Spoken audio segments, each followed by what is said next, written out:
Today we're going to talk about Chapter 1, which is Introduction to Air Power. We're going to talk about the section called Legends About Flight. Legends About Flight, this is the area where these are the stories, the fables, the myths, the fantasies about flight prior to man or human being able to fly. So that's what we're going to discuss in this PowerPoint presentation. As we go through this, you're going to see a lot of these interesting stories and how humans wanted to figure out how they could fly.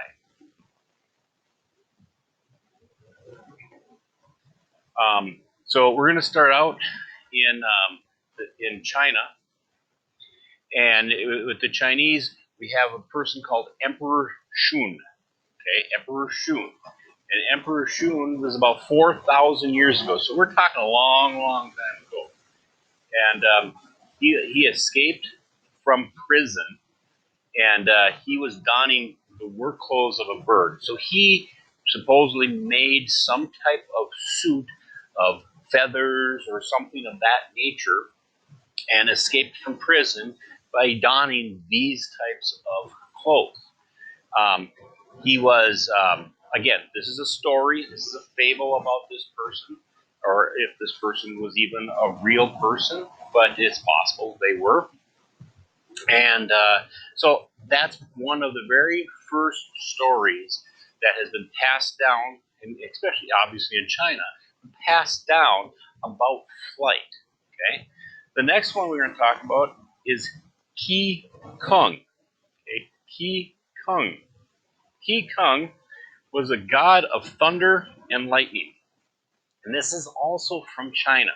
Okay, so Qi Kung was the god of thunder and lightning, and he supposedly had wings of a bat. So his wings that he had on him were looked like a bat's wings. Okay, so again, around about the same era as Emperor Shun. Okay, and this is another myth or another fable of how humans were thinking they could fly and what things they could come up with stories about how people were flying. Okay, so the next side here is China continued, or the Chinese continued, and we have coming up Qi Kung Shi. Okay, Qi Kung Shi. That was about 1800 BC. Okay, so 1800 BC, we're looking at almost 4,000 years ago, about 400 years after Emperor Shun. Okay, about 400 years after Emperor Shun. King Kung Shi had a flying chariot. Okay, he had a flying chariot. So that was their his fable or his myth of how he was able to fly was with a chariot that could fly. Now, one of the other things in China that actually was invented or was created is a kite. Okay, so kites were a thing. Okay, not a fable. Some of the things about kites being fables, but the kite itself was not a fable. Okay, this is about 100 BC. So we're looking at only a little about 2,100 years ago, approximately. Okay, so somewhere in that ballpark. Okay, when the kite was actually invented. So they made kites of varying different sizes, and they had actual kites that were large enough to carry a man. Okay, they had kites that could carry a man, and they could watch the enemy troops. Okay, so later on in the 17th century, now this is many years later, they were actually used to watch troops. So this starts out, there's some fabling things about the kite, about they could carry a man, to actually getting a kite that could kind of carry a man and supposedly and watch troops in the 17th century. And you can see some pictures of some kite stuff from some old drawings of what it would have been like at that point in time, or roughly like that. The bottom picture is that of a man carrying kite. Okay, and this here is kind of just a shows the little person inside, or I shouldn't say little person, but the person inside of it, and this is just a creation of what it possibly was like.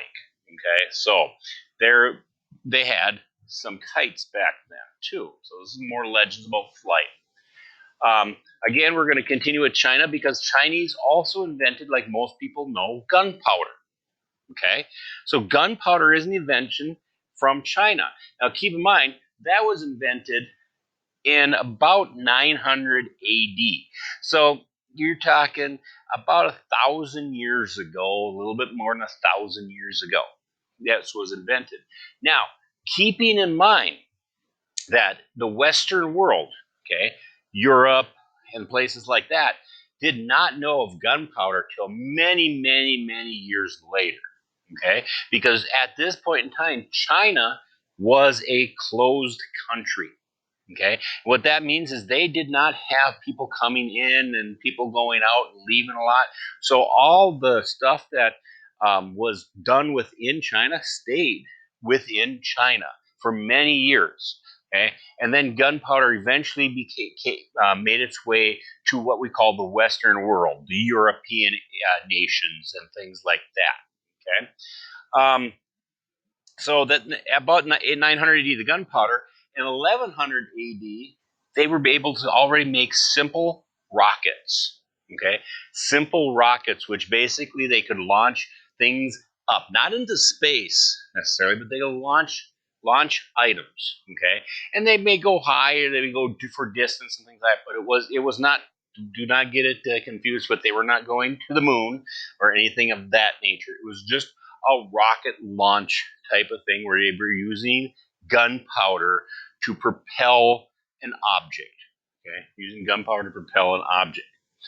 Then we come into Wan Ho. Okay, Wan Ho, he attempted in the fable or in the story to fly to the moon. Okay, now we know, and again we'll talk about later on in this course, but we know about moon flights and the attempts to go to the moon and stuff like that. Well, this was an early story about Wan Ho attempt to fly to the moon, and he had strapped 47 rockets to his chair. It was a wicker chair, so you know those types of chairs that look like they're made of like little sticks and they're kind of woven together and stuff like that. That's the kind of chair it was. Okay, the story goes about. So 47 rockets were attached to this chair. Um, he disappeared in a ball of smoke and fire. Imagine that. Okay, strap 47 rockets to your chair. Imagine what would happen to that.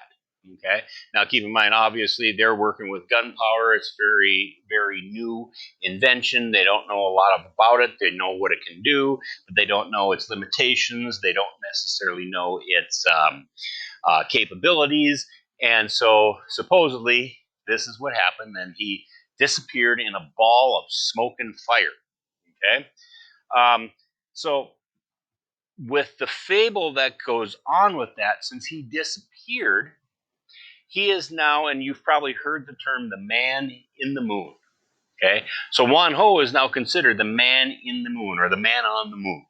Okay, so if you ever heard that terminology, this is where it comes from. The man on the moon is Wan Ho from China, who strapped 47 rockets to his chair and disappeared in smoke and fire because they assume in their mind that, hey, he made it to the moon.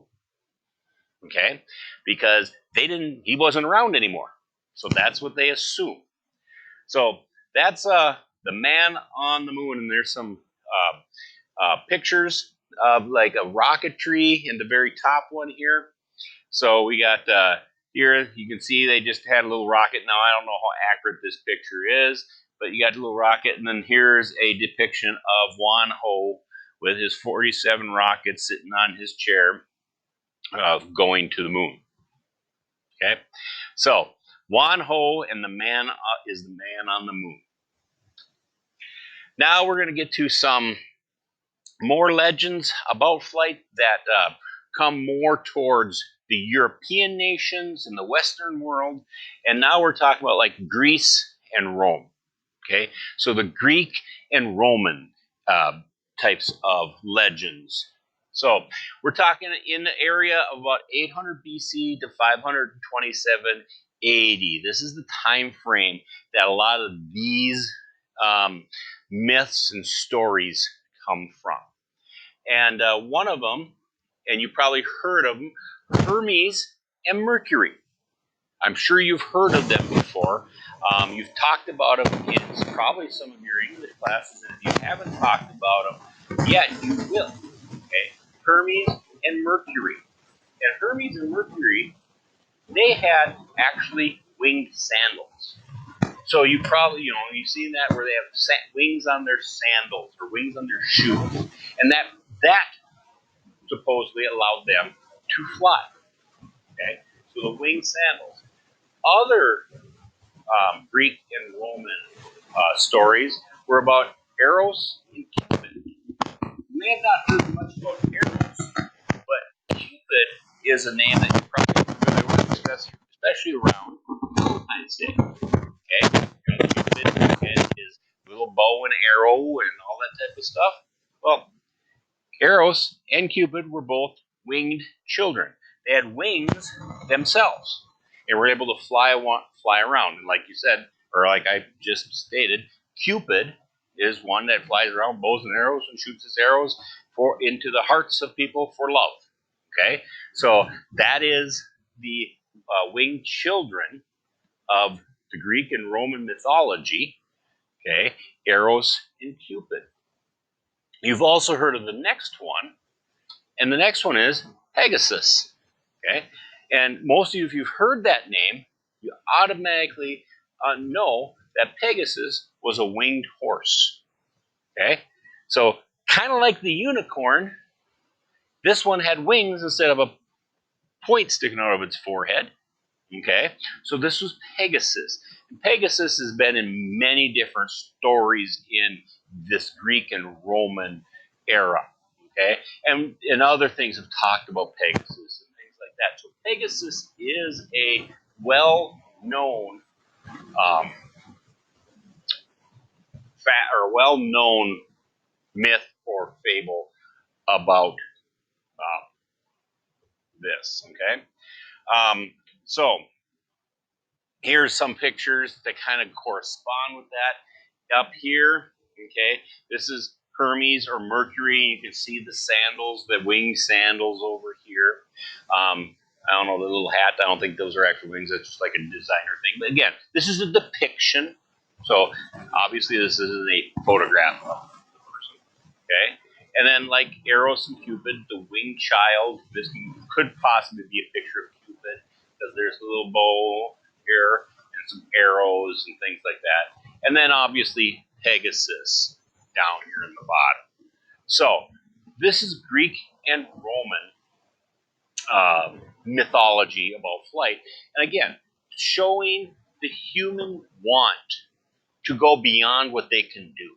They're showing the human want to go beyond the limitations of Earth and maybe get into air and sky. Okay? So, as we go through, we're not moving far away, but we're moving to Crete. Okay? Crete isn't that far away from Greece. Excuse me. And in there, there are two gentlemen, Daedalus and Icarus. Okay, Daedalus is Icarus's father.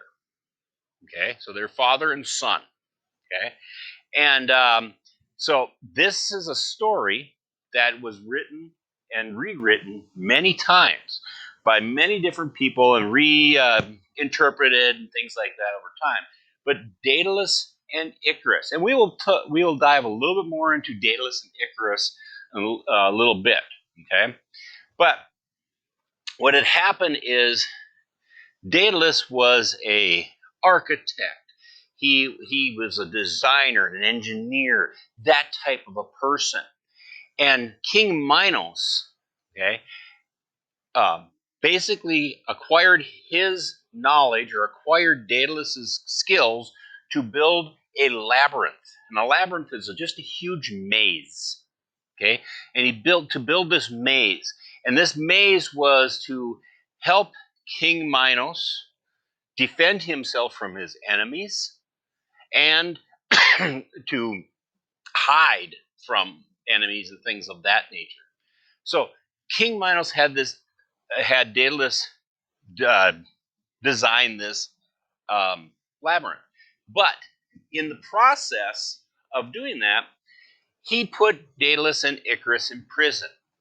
Okay, because they didn't want the secrets to get out about the labyrinth. Okay, so he put them in prison. Okay, and the prison was basically a tower that was on this island, and they knew, Daedalus knew, that if they tried to sneak off this island of Crete, okay, they tried to sneak off this island of Crete, King Minos would know because all the ships were thoroughly checked for stowaways or whatever, for whatever is on it. They were thoroughly checked. And obviously, it's an island, there's no way to get off the island other than ship. So the only way that Daedalus could figure to get off of the island was to fly. So what he did is he collected feathers from the birds around. So what he would have Icarus, his son, go out and collect feathers. Okay, and what Daedalus did is he made wings of these feathers and wax. So what he did is he took these feathers and stuck them together with wax and kind of used the wax as a glue to stick all these feathers together. And over the years, he's observed birds, know how they fly, and sees how the wings are put together. So he put these wings together to the best of his ability and knowledge of how a bird's wing would actually go together. Okay, so he constructed a set for himself and a set for Icarus. Okay, and then once these wings were complete, okay, he teaches his son how to fly with these wings. So they're trained and they get some flight, and they both are starting to be able to fly and stuff like that. So the day finally comes where they were going to escape the Isle of Crete. Okay, they're going to escape the Isle of Crete.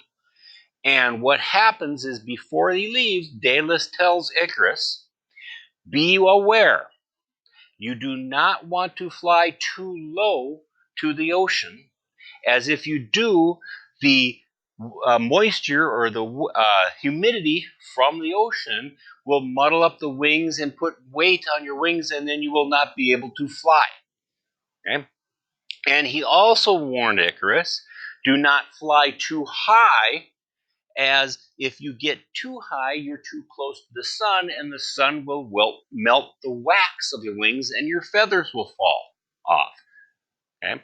He says, keep your flight a moderate height, somewhere between ocean and sun. And so keep it at a moderate height. Well, as most children are, necessarily don't always listen to the parents.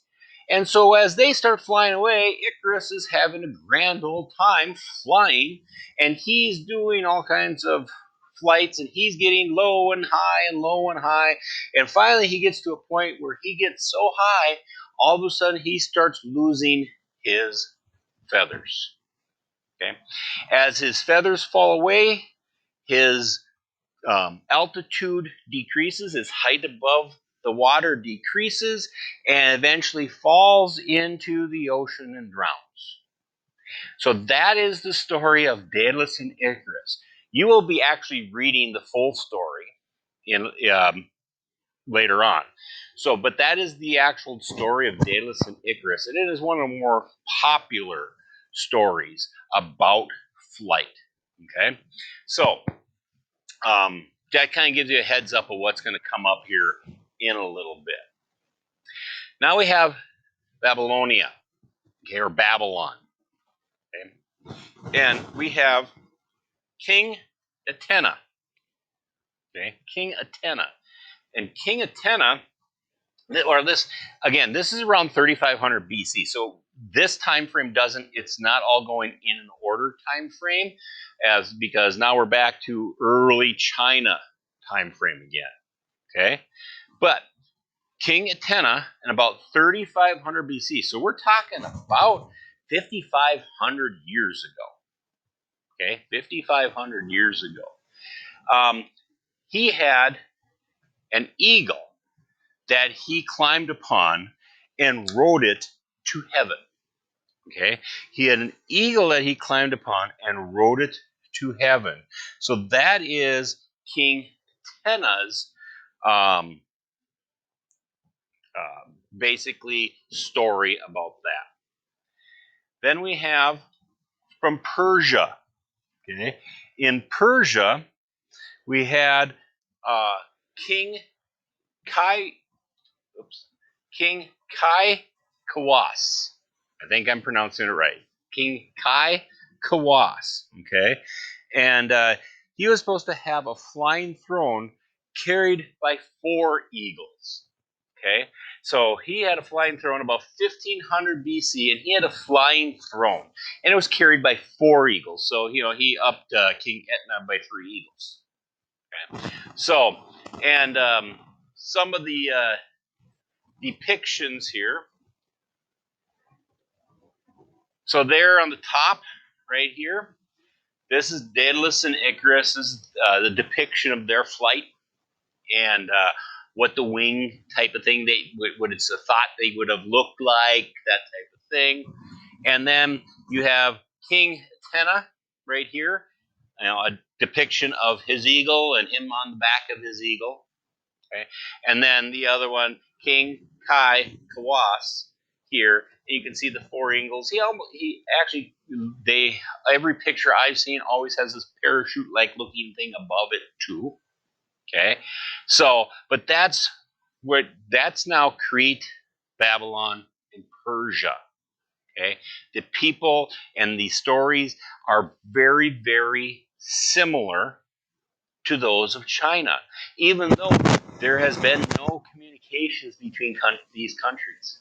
Okay, but the idea again is still, how do we act like the birds? How do we fly? How do we do what we can't do?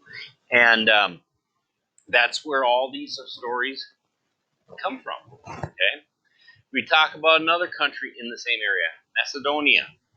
Okay, and Macedonia had a ruler called Alexander the Great.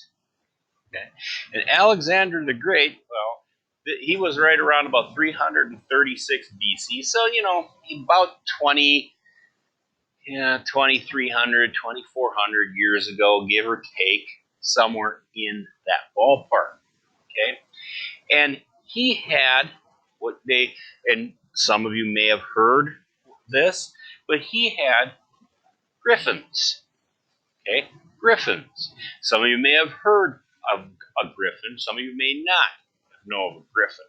Okay, a griffin is half an eagle and half lion.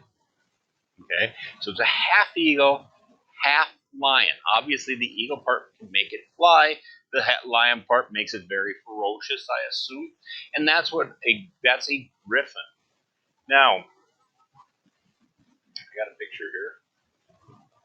He had a cage that he got into, and his 4 griffins grabbed the cage and flew him around, supposedly, in this Macedonian story. Okay, so the griffins, the half eagle, the half lion. It's a little bit, now you get to kind of similar to the Pegasus story, where it's a fictional type of animal. Okay, fictional type of animal, as opposed to some of the other ones you saw before, which were real animals, using them to the advantage of people. Okay, so now you got a fictional animal, kind of like the liger. It's a half lion, half tiger, the liger, right? Okay.